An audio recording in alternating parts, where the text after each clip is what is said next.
আপনি কি প্রায় ভাবেন কাল করব, কিন্তু কাল আর আসে না। অলসতা যেন জীবনকে থামিয়ে দিচ্ছে। আজ আমরা জানব কিছু সাইকোলজিক্যাল ট্রিক্স, কিছু মনোবৈজ্ঞানিক কৌশল যা অলসতা কাটাতে আপনাকে সাহায্য করবে। ফার্স্ট যে লেসন বা ট্রিক্স যেটা আপনাকে সাহায্য করবে সেটা হলো স্টার্ট স্মল। ছোট করে শুরু করুন। প্রথমেই বিরাট বড় করে কাজটাকে ভাববেন না, ছোট করে শুরু করুন। প্রথমেই ভাববেন না 10 ঘন্টা পড়ব, ভাবুন 10 মিনিট পড়ব। প্রথমেই ভাববেন না কাল থেকে আমি 5 কিলোমিটার হাঁটব, ভাবুন 15 মিনিট হাঁটব। অল্প অল্প করে যখন মস্তিষ্ককে বোঝাবেন যে এটা একদম সহজ কাজ, তখনই গতি তৈরি হবে। পয়েন্ট 2, সময় বেঁধে দিন। সেট আ টাইমার। যে কোনো কাজে আপনি যতক্ষণ না সময় বাঁধবেন, যতক্ষণ না এটা স্থির করে দেবেন যে এই কাজটা আমার কতক্ষণের মধ্যে শেষ হবে, ততক্ষণ আপনি কাজটা ভালো উৎসাহ নিয়ে শুরুই করবেন না। আমাদের ব্রেন ডেডলাইন ছাড়া কিছু করতে চায় না। ডেডলাইন বলা হয় যখন কোনো বড় প্রজেক্ট থাকে, তার একটা শেষ থাকে যে এই সময়ের মধ্যে তোমাকে কাজটা করতে হবে, যে করে পারো করো। এটাকে বলে ডেডলাইন।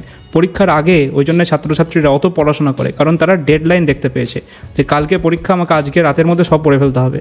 তো এই চাপটা নিজের ওপর সৃষ্টি করতে হবে। একটা সময় বেঁধে দিলে, একটা ডেডলাইন ফিক্স করলে আমরা কাজ করি। পয়েন্ট 3 বা লেসন 3, আমাদের কখনোই প্রত্যেক দিন ইচ্ছে আসবে না যে আজকে আমি ইচ্ছে তৈরি করব তারপর কাজ করব। ভরসা ইচ্ছের ওপর নয়, ভরসা রাখতে হবে অভ্যাসের ওপর। অভ্যাস হচ্ছে কোনো কাজ আমি যদি বারবার করে করি তো কাজটা করার একটা ন্যাচারাল টেন্ডেন্সি চলে আসে, তখন আমি কাজটা আমার ইচ্ছে না হলেও করতে পারি। অভ্যাস আমাদের বাঁচিয়ে দেবে, কারণ সবসময় ইচ্ছাশক্তি বা উইল পাওয়ার নিয়ে আসা সম্ভব নয়। নিজের যেটা লক্ষ্য সেটা নিজের মনের মধ্যে প্রতিষ্ঠিত করা এবং বারবার নিজেকে মনে করানো যে এই লক্ষ্যটা আমার আছে, এই লক্ষ্যটা আমি অর্জন করব। স্বামী বিবেকানন্দ বলেছেন, ওঠো জাগো, লক্ষ্যে না পৌঁছানো পর্যন্ত থেমো না। এটা আমাদের নিজেদের সবসময় একটা রিমাইন্ডার দেওয়া যে লক্ষ্য আছে, লক্ষ্যকে অর্জন করতে হবে। পারফেকশন সবসময় আমাদের এনিমি। যে কোনো কাজ সব থেকে ভালো করে করব, নালে করবই না, এমন না ভেবে আমাদের ভাবতে হবে যে প্রোগ্রেস, অর্থাৎ যতটা পারি করি, একদম কিছু না করার থেকে কিছুটা করি, তারপরে এবার যখন চেষ্টা করব আর একটু ভালো করে করি।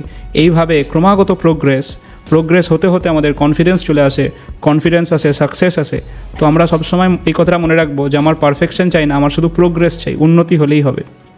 অলসতা আপনার শত্রু নয়, বরং একটুখানি কৌশলে যদি আপনি ওকে জয় করার চেষ্টা করেন তাহলে জয় করতে পারেন। এই যে সাইকোলজিক্যাল ট্রিক্সগুলো আমি আলোচনা করলাম, এইগুলো আপনারা জীবনে কাজে লাগাবার চেষ্টা করতেই থাকুন। আজ থেকেই নতুন করে শুরু হোক, আপনি পারবেন।